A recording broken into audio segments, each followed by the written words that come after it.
হরে কৃষ্ণ। আজ শ্রীমদ্ ভাগবত বিষ্ণুর মোহিনী মূর্তি ধারণ পাঠ করা হবে। সবাই আপনারা আমাদের সঙ্গে থাকুন। নারায়ণং নমস্কৃত্য নারং চৈব নরোত্তমং দেবীং সরস্বতীং ব্যাসং ততো জয়মুদীরয়তু। ওম নমো ভগবতে বাসুদেবায়। ওম নমো ভগবতে বাসুদেবায়। হরে কৃষ্ণ। বিষ্ণুর মোহিনী মূর্তি ধারণ, শ্রীমদ্ ভাগবত কথামৃত। শুকদেব কন শুন পাণ্ডু বংশধর, অপূর্ব হরির লীলা বর্ণিতে বিস্তর। অমৃত বন্টন লাগি দেবাসুর গণ,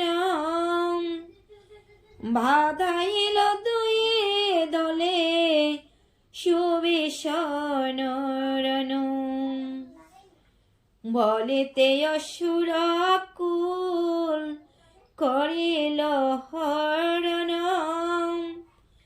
অমৃতের ভাণ্ড তবে সকলের ধন।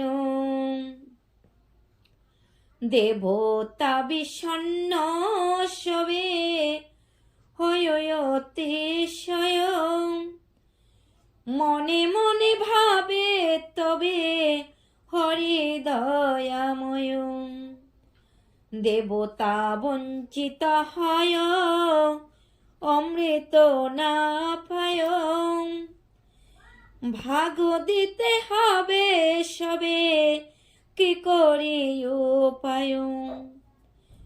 মায়া করি দৈত্য মধ্যে বিবাদ সৃজিল, কোন কোন দৈত্য তবে লোভহীন হইল। তাহারা বলিল দেবে ভাগ দেওয়া চাই, নতুবা অন্যায় হবে লাভে কোনো নাই। হরে কৃষ্ণ। শুকদেব গোস্বামী পাণ্ডু বংশধর পরীক্ষিত মহারাজকে এই অপূর্ব হরির লীলা বর্ণনা করিতেছে। কি বর্ণনা? বিষ্ণুর মোহিনী মূর্তি রূপের বর্ণনা। যখন দেবতা এবং অসুরেরা মিলে সমুদ্র মন্থন করে অমৃতের কলস তুলেছিল, সেই অমৃত নিয়ে কি আরম্ভ হলো? রণ, সুভীষণ রণ আরম্ভ হলো, দ্বন্দ্ব আরম্ভ হলো। অমৃতের বাণ্ড যেহেতু দেবতা ও অসুর উভয় পক্ষ মিলে সেই অমৃত মন্থন করেছে, তাই অসুরদেরও ভাগ দেওয়া হোক এই বলে অসুরেরা দেবতাদিগকে বলছে, যেহেতু আমরা সমান কর্ম করেছি তাই আমাদেরও সেই অমৃত চাই। এদিকে দেবতা অসুরদের সঙ্গে পেরে উঠছে না, তাই দেবতারা চিন্তা করছে সেই অমৃত থেকে যদি তারা বঞ্চিত হয়ে যায় তাহলে কি উপায় হবে।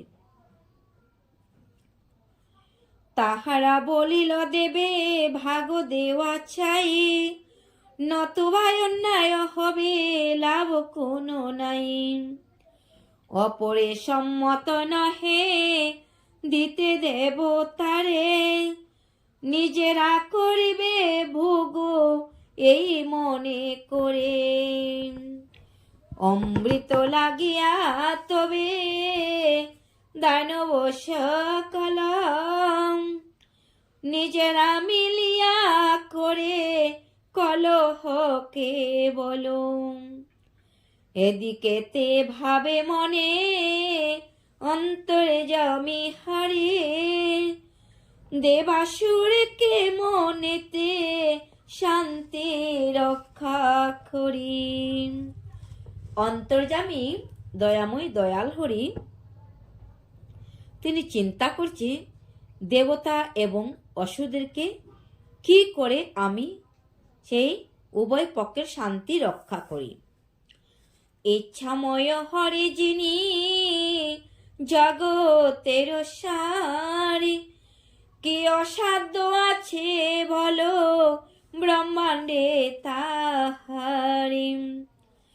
ক্ষণ মাত্রে হন হরি কামিনী সুন্দরী, কিবায় অপরূপ বিশ্ব মোহ বেশ করি।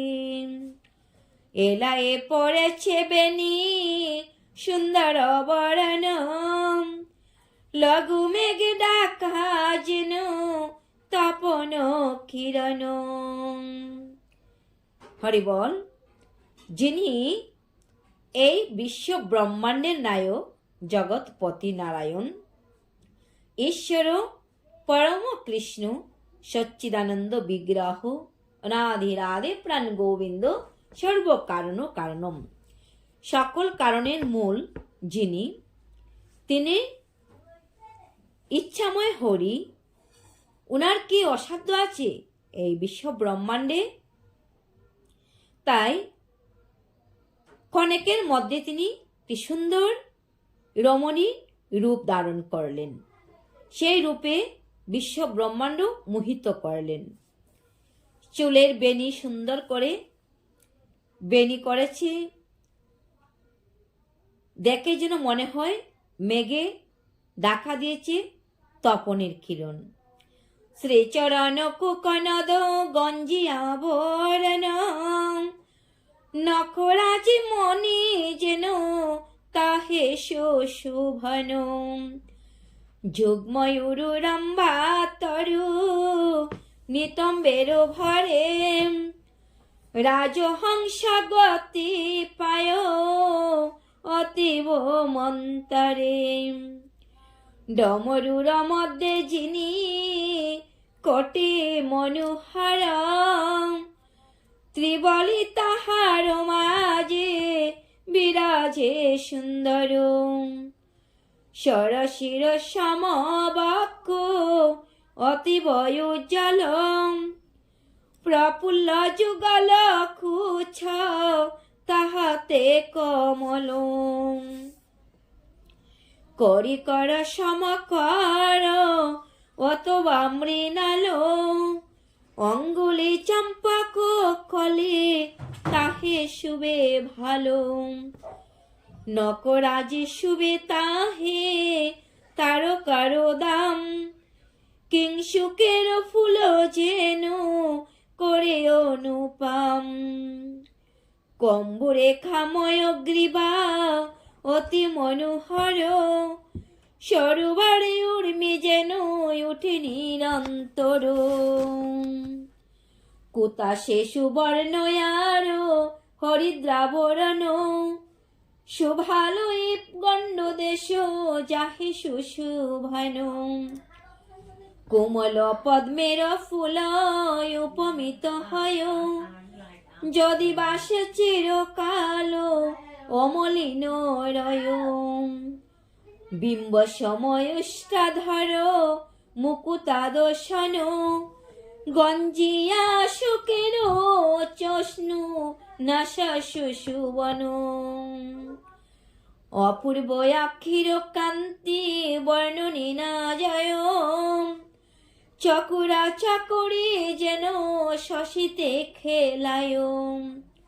গৃদিনী গঞ্জিয়া কর্ণ ললাট সুন্দর, অষ্টমী তিথিতে যেন শুভে কলাধর।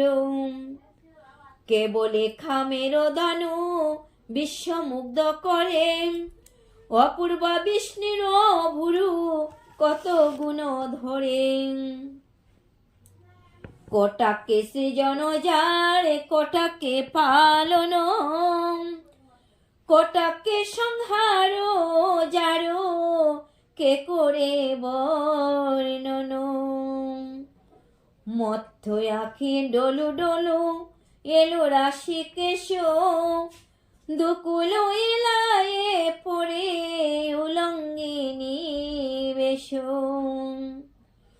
কোটিতে কিঙ্কিণী বাজে চরণে নপুর, বদনে সুমৃদু হাসি কটাক্ষ প্রচুর। মায়া বলে করি মুগ্ধ এতিন ভুবন, আপনি হইয়া নারী সে বিশ্বমোহন। মৃদু মৃদু পদ ফেলি হয়ে অগ্রসর, উত্তরিলা গঠে যথা দানব সমর। যেখানে দানব এবং সুর ও অসুরের দলেরা যুদ্ধ বেঁধে দিয়েছে, ভগবান শ্রী কৃষ্ণচন্দ্র শ্রীহরি মোহন বেশ রূপ দড়ি, মৃদু মৃদু পদ পেলি ধীরে ধীরে অগ্রসর হয়ে আসলেন সেখানে। কিসের জন্য? যে অমৃতের ভাণ্ড নিয়ে কলহ হইতেছে, সেই অমৃত বন্টন করার জন্য। সুবুদরা ছিল গীত ভাগবত কথা, শুনিলে গুচিবে পাপ না হবে অন্যথা। হরে কৃষ্ণ, রাধে রাধে।